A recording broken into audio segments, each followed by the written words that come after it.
So Damon, this is the best segue ever. I couldn't have planned it that way. I did not know that story that he just told. So I guess without further ado, we're welcoming Damon Lester, president of NAMAD, National Association of Minority Auto Dealers, to the program. We had a little call just a couple days ago because we didn't know each other at all. And right away, I said I grew up in Philly, and Damon was like, "What? Hold up, what did you just say?" So Damon grew up in Philly, and all of a sudden, we just understand each other. So it's really like a special privilege to have you on the show. The more Philly people we can have on the show, in my opinion, the better the show is going to be. So welcome to the show, and thanks for joining us today. Oh, thank you, Paul. Appreciate it. Thank you for the opportunity. So where are you joining us from? Where's your office? Our office is located in Largo, Maryland, right on the outskirts of Washington, D.C. Great. And I'm not sure, has Alex joined us yet? I'm here, Paul. All right. Now, Alex, welcome to the program. This is Alex Vetter, CEO of Cars, Inc., and I have a very special story about Alex right now because Alex is on vacation. So we need to really thank Mrs. Vetter and say, Alex, you need to buy her something really nice because she let you sneak away to whatever attic you're hiding in right now so that you can join us. So thank you very much for making the time for this important conversation today. Great to be here, Paul. Thank you. All right. So first of all, Damon, I want to congratulate you with 40th anniversary of NAMAD. A big deal. Can we start off by you just sharing with our audience what NAMAD is, what your main trajectory is, and just for anyone who might not know all the details. All right. Well, thank you, Paul. How you doing, Alex? Good to see you, man. Good to see you, Damon. So again, thank you, Alex, Paul, for having us on. And so NAMAD is a national association of minority automobile dealers. We were, like he's pointed out, we were founded 40 years ago in 1980. We're a 501c3 nonprofit organization that we advocate for the increase of the ethnic minority new car dealerships in the country. And so what are some of the things that you do throughout the year? I mean, I know it's probably there's probably Capitol Hill stuff and there's probably events, but give us a taste. My primary job is from the advocacy standpoint. We work with every automotive manufacturer as it relates to their diversity and inclusion initiatives, particularly as it relates to the dealership within the minority dealership ranks and the increase of minority dealerships. My other focus is also on the policy level. I work both at both state and federal levels as it relates to industry-wide policy or laws that can affect dealers, can affect consumers, and can affect the industry as well, from CAFE standards to finance to the overall recession, the bailout of GM and Chrysler. We were heavily involved with that as well. So we deal with franchise state laws as well in certain key states that we have some issues with. So I'm across the board. So those are my two main prongs of my job. Now, thanks for that. I want to talk about, Dan Bannister, our last guest, just brought up the fact that he came to a NAMAD event, and that is when he realized that this was something, being a black dealer was something that was really possible for him. What event was that happened at, if you remember? Every year we hold our annual membership meeting. And our annual membership meeting normally takes place in July, second week of July, for about 4 days. And it provides an opportunity for ethnic minorities who are in our industry, whether you're a dealer, aspire to become a dealer, or anyone in the diversity and inclusion realm within the industry to really come and network, conduct business, learn best practices, learn how to become a dealer, and more so get the overall feel that we're not in this alone. And I think one of the benefits of NAMAD in our convention is that we are a melting pot. We have non-minorities there. And one of the key attractions is that we have all of the OEMs there as well, and their key representatives and leadership there in support of us and networking and understanding where here are your potential future dealers and or dealers who are planning on expanding or getting their first opportunity, like Dan. So give us some of the numbers. So there are a lot of dealers in the country. There are far fewer minority dealers. Actually, before I let you answer that question, I'm just going to say this again for our Facebook audience, for our LinkedIn audience. If you know someone where you feel like this conversation would be especially relevant to them, go ahead and mention them in the comments so they can either join the conversation now or later on. They'll see this notification. It'll bring them right to this spot in the conversation, and then they can get that content. So thanks for that, Damon. Now, why don't you just give us an overview of the numbers? What does the automotive industry look like? Because you're saying minorities, right? You're not talking about African American. It's an African American, Indian, Asian, et cetera, et cetera. So if you could give us an overview of the numbers, I think a lot of people in the industry just aren't aware. Yeah, so we out of the 19,000 new car dealerships in the country, there are only 1,243 ethnic minority new car dealerships, and that's African American, Asian, Latino, and Native American combined. And so you have about a 6% representation within the dealership ranks, and yet you have a 30%, and yet 30% of all new cars and trucks. And so let's put a figure to it. Last year, 2019, there's probably about a little over 14 million new cars sold from a personal vehicle registration standpoint. 30% of that 14 million were purchased by an ethnic minority in 2019, with 30% of the buying power, but yet 6% of the owners is something that we as the association advocate for, which is parity, to try our best to level the playing field. Thank you for summarizing that. When you told me those numbers for the first time, I know I just had no idea. I had no idea what the disparity was. But just so we're clear, you said 19,000 new car dealers and only 1,200 minority-owned dealers. Correct. So about 6%. Great. Well, thanks that's a great way to set the stage, I think, all of that. I want to bring Alex into the conversation. So, Alex, you're a man that has totally had your pedal to the floor from the very beginning of this pandemic. You're hiring lobbyists and spearheading the effort to get auto dealers classified as essential businesses. You're producing podcasts. You're doing all kinds of things that are, I can't remember exactly what the phrase is, but it was like Together for Automotive. And then I heard that you and Damon have started to build this relationship, or maybe you've had it for a while, and you're starting to work on some stuff together. Alex, why don't you just give us a little update on kind of what you're focusing on right now, and especially as it relates to this partnership? Yeah, look, I think COVID has been a challenge for all of us to get through, and everyone's got their own personal stories of challenge that they've gone through. But I think one of the better experiences of this entire pandemic is the new people I've met and the connections I've made. And Damon was someone that we reached out to. We started talking as an executive team about what we could do more in the industry. We reached out to his organization and started talking about the needs of the membership and ways that we could use technology and data to help empower his association membership to get further along. And so we're excited that in their 40th year of operation, we're working together in a partnership fashion on content. We're going to do a speaker series. Damon's going to come speak in my company, probably in a virtual environment like this, just to let our employees hear directly from him and his colleagues in terms of the state of the state and what we can do as a technology provider to accelerate the adoption curve of technology. We think this is the lasting impression that COVID's going to make on us as an industry, is that we've got to become more tech forward. And so all of our businesses are going to contribute, whether it's Dealer Rater, helping get virtual profiles built for the Minority Dealer Association members, or our partnership with Facebook, or things that we're doing at Dealer Inspire. We're going to put our full weight behind supporting Damon and his cause. So I think that is definitely something very real time that you're doing.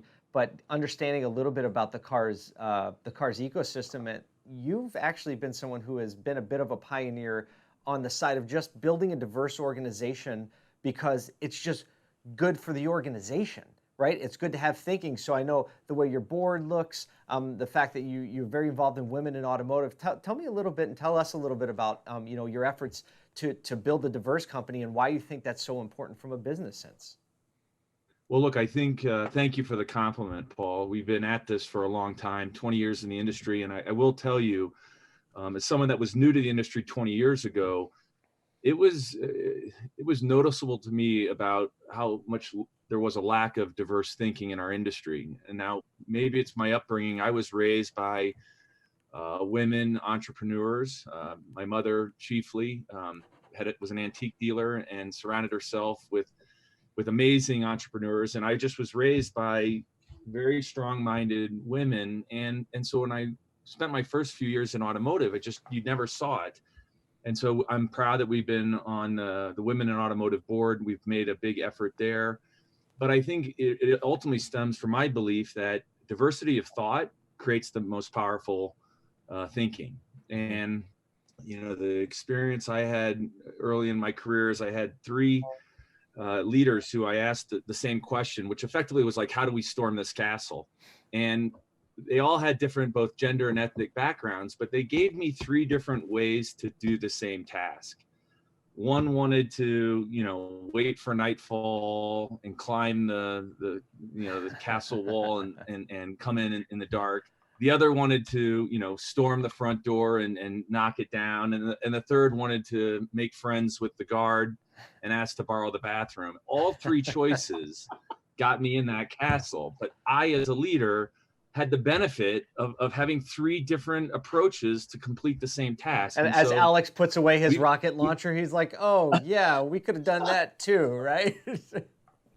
But the strongest companies are the ones that let all ideas in. And in order to get all ideas in, you've got to have different people giving you the input. And I'm really proud of where we are as a business. We have a long way to go. Our board is 20% ethnic diversity and gender. And our executive team, though, we've done really well, 40% ethnic diverse. And then our executive team has 30% gender diversity. So I know we're ahead of a lot of our peers in both tech and automotive, but we still have to improve as well. So you said an interesting thing there, and I'm really going to tie that back to something our last guest, Dan Bannister, said. And he said, I can only tell you how I feel because I have a perspective, and my perspective isn't the same as the other black men that are in the same position or were raised the same way or a different way. And so I think that the element of perspective is one that we're all trying to get our heads around, both in business and socially, right? When I learn like, oh, I hear something I never heard before, I guess I never thought of it that way. So I think the element of perspective is key. It's something we heard from the last guest. It's something you just said. Damon, I want to bounce back to you. Why don't you give us a little bit of your perspective of coming up through the automotive industry? Because you came up, I don't really know the full story. If you could tell us your perspective, how you came in and up through the automotive industry, I think that will also help us all learn a little bit more. Yeah, so I did not have a traditional route to the industry. My background was in public accounting, and I worked in public accounting all the way up through being hired as NAMAD, NAMAD's vice president of operations, which I once I got out of public accounting, that's where I landed here. I didn't know anything about the industry. I didn't have any exposure about the industry. But my specialty during that time in public accounting was nonprofits, NGOs, and in the telecommunications area. Those were my specialty areas.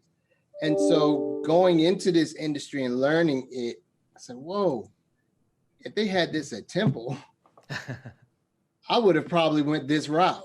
But I didn't have access to it. I didn't have awareness to it. I didn't know anybody in the car industry except where I purchased my vehicle. When I was still in Philly, and so my first vehicle when I was still in Philly. So this has definitely been in kind of like the epitome poster child of what the benefits are if you want to get into this industry and what opportunities this industry can provide to you and for your family if you have access and opportunity. And I've been blessed to be able to get both. While being here. And so I was hired originally as vice president of operations. Then I became president in 2006, right before the recession hit. And I've been off to the races since.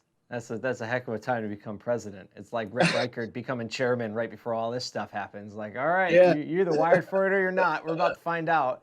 And so yeah. I think like one of the things you said that you had never considered automotive. You came from a non-automotive field. And, Alex can probably, agree with this statement as well as a lot of others in the auto industry. We're always looking for talent. And you can't get talent in the industry, that talent that doesn't even consider your industry because they don't know about it. They don't see Right. other people like them in it. I mean, technology in and of itself, right? It's an industry that struggles with diversity, right? But is always screaming for talent. So just this conversation, like I didn't think of putting those pieces together, but we're always looking for talent, and your perspective right there helps us see that like you never considered it. And why didn't you consider it? Because you didn't have it available to you, right? You didn't know about it. You didn't know anybody in the industry. You didn't know. So I think that even just the opportunity to raise awareness that like, hey, there's opportunity for you in this industry will help solve some of our other challenges when it comes to bringing talent in management, in technology, in leadership. Let's see. I actually have a question. So we're trying to get questions fed in. So Okay. somebody wants to know if we can talk more about the minority dealer connection in the premium and luxury markets as compared to mass market retailers. Now, I know that's a little bit of a pivot from our conversation, but I still want to try to get to the questions if we can. So the minority dealer portfolio on the luxury side, and I'm gonna count luxury as BMW, Mercedes, and Lexus. As let's say those are the top three. Excuse me, Audi, Cadillac, and the rest of the guys. I'm just going to focus on those top three. There are, as far as individual dealers across all ethnicity, there's probably about 15 to 20 of them. Combined of, let's say, 300 for Mercedes. You're looking at probably combined all three is probably about 1,500 luxury franchises within those three, and you're probably looking at about 20 to maybe 30 individual minority dealers that may average own a store and a half. So that's even worse when you look at that in comparison to the non-minority dealer body as luxury. One of the things I want to point out about luxury is real interesting is that those particular manufacturers only want someone that has luxury experience. Mm-hmm. And so our advocacy part is, if you don't have a luxury, how are you going to get it? Mm-hmm. You only can start with one, right? Whoever got the first Lexus store, ever got the first Mercedes or BMW store, they started with one. Mm-hmm. And so someone took a chance on them, just like we're looking at someone taking a chance on us. Mm-hmm. And with all of the dots and moon and stars lined up, from capital to property to people, we think we should be able to be afforded those opportunities because of the fact that in order to get luxury experience, you got to have a luxury deal. Right. And if you look at all the luxury stores to date, there's a finite group of luxury general managers that are minority walking around those showrooms right now. Right, and that's the obvious path, right? A general manager. And so for us, we're not going to sell anything less or treat the brand any lesser because we don't have that exposure. It's actually going to be better because we are in business, because you have more of an effort and someone trying to prove themselves to succeed and prove a point that they can do it. No different than when I was started. I had to prove myself because I had neophyte. I didn't know anything about this industry, but I had to prove myself. And so if given an opportunity, we're going to knock the cover off the ball. But as it relates to those luxury deals, it's tough to for entry. And in many instances, you look at the Publix that win all of the luxury stores, unfortunately. Right. So basically what I hear you saying is that you would like to see a little bit more of a bridge built between minority dealers and luxury dealers so that we can create some of those opportunities to start to move in that direction. Well, yeah. I don't want to put words in your mouth, but that's what I'm hearing. No, you're 100% right, but there has to be a bridge, right? Yep. And so that bridge leads to the road of opportunity. It's the lowest hanging fruit in many instances is to go to the person that you already know, to go to the person that you already feel comfortable with, to go to the person that hey, he's already has 3 of my Audi stores. Right. Sure thing. Right. I want to go with him. I'm not going to take a chance on the guy that I don't know, where I know I don't have to work as hard with him because I hang out with him. I go play golf. I go hang out on their boats on the weekend, where many of us minority guys don't hang out with the field folks or regional managers within a lot of these OEMs. Why? Because there aren't any minority. There's a finite group of minority regional managers that control those opportunities. So we aren't in or have that type of access where we are already proven and successful dealers, but are still held, to a certain extent back because we don't have that familiarity with or those relationships. Well, that's really good insight, and I think that's something that's probably never been verbalized broad scale in the industry. So I'm glad that we can verbalize that. I want to end with our last few minutes focusing with both Alex and Damon here on this concept of bridges, right? You said, like, look, we're not looking for like overnight changes to be made, but we need to start figuring out and identifying where the bridges are so we can start the journey across them, right? How do we build the bridge? So I'll give both of you a chance to answer this, and I guess we'll start with Alex and we'll end with Damon. Alex, where do you see some opportunity for some bridges to be built between minority dealers, potential talent that wants to come in? How do you see even be able to crack that opportunity open, or where we can start to build some bridges? You can answer from the dealer side, but I think it's also very appropriate if you answer from the industry partner side, because the industry partners in the automotive industry are vast, they're well-resourced, they're very in touch with what's going on, and obviously you've shown us that you can make a big difference in the industry as a partner. So maybe if you could just give us, let's just start. We'll let you speak to the industry partners. Yeah. Alex, what do you think industry partners can be doing to start to build bridges? Well, Paul, look, I think my belief is that technology is the greatest enabler.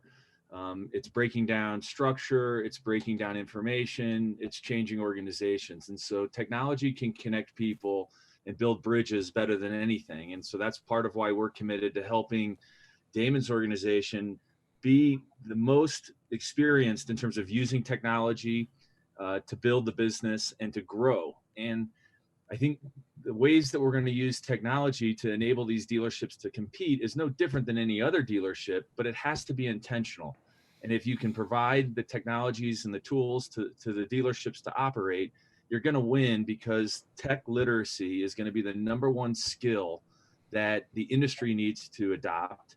And we're going to give certain groups as much of it as they want, but they've got to, walk across that bridge and say, I see the future. I'm going to be a tech-enabled leader. And by doing that and making that commitment, it's going to increase the likelihood that people are going to take a shot, because they see that these people have been certified, have done the work, and are proficient in where the industry needs to go. So what I hear, and I'm going to distill that for a second. So if we were to position that to other industry partners, I know we have a lot of them on our email list, a lot of them in this group. It sounds like an encouragement to say, like, do what you can to grow technological literacy, whatever area of technology you're developing, and let's give people a shot. Like, let's give the education openly. Let's be open-handed with access to the product. Let's be open-handed with instruction and education, so that then they can take the steps across the bridge. Absolutely. Enable people with technology, and the benefits will come. And I think it has to go in that order. Very good. Damon, we're going to talk about this from the dealer side. I think the best, I define when somebody brings value is because there's something that can be executed to right now. So speaking to dealers, what is something that dealers could do right now? Maybe that's signing up for your email list. Maybe that's connecting with you. I don't know what you're going to say, but what would you say if you were able to look in the eye of every dealer in the country and deliver a message to them saying, hey, I think this would be a really great step for you to take in order for us to build a bridge? Well, one, I'm going to give a shout out to Alex and Cars. What he said in his initial opening remarks is what you would want any dealer owner, CEO, or president of a dealer group or organization to do. He took the opportunity and he said, I'm going to make sure I use diversity of thought and experience to help me grow. And even though all of our experiences may be different, like Paul, you're from South Philly, I'm from West Philly, right? We talked about it. Yeah. Two different, but we know together we're still Philly. That's So right. We still like to lose football games. We still like to lose football games, and that's a whole nother story. But what Alex has articulated is what you want. You want someone that has vision. You want someone that has the wherewithal to know that I don't know everything, but I know something's not right in my company so that I can be the best that I can be at whatever whatever tech, whatever the case may be. And he listened to his people. Mm-hmm. And he also challenged his people to make sure he has diversity of thought. And so that right there is what you will want anyone at a minimum to start. That's the starting point. Mm-hmm. Have the vision, want to make the vision, create a strategic plan, invite different people at the table that are different from you, different experiences, maybe different races, different ethnicities, but have that microcosm of or melting pot of opinions to help you grow. And he is a testament of what he's been able to do at Cars and with his leadership, of which I know a couple of them over there, and using his platform to make everyone better, right? That's ultimately what we want to do. That's right. So I've said it a couple of times before, when you look at diversity and if you embrace it, it's growth. Mm-hmm. It's growth. Internally and externally, and profitability standpoint. Right, so, and isn't it funny how that works? Isn't it funny how that works? Well, look, on that note, Damon and Alex, thank you so much for giving us some of your time, for speaking out in the industry, for helping sharing and growing our perspective and leading the way, and how we can just be better businesses and serve each other in a better way. So thank you for, if you don't know or you're not connected with Damon or Alex, the great part is we're streaming on social media, so you can just find them on social media. They're both on LinkedIn. They're both on Facebook. That's the best, easiest way to reach out. Gentlemen, thank you so much. Thank you, Paul. Damon, keep up the great work. Thank you, Alex. Enjoy your vacation. Be safe. Paul, we're going to meet in Philly somewhere and have a cheesesteak. I'm looking forward to it. Bye-bye.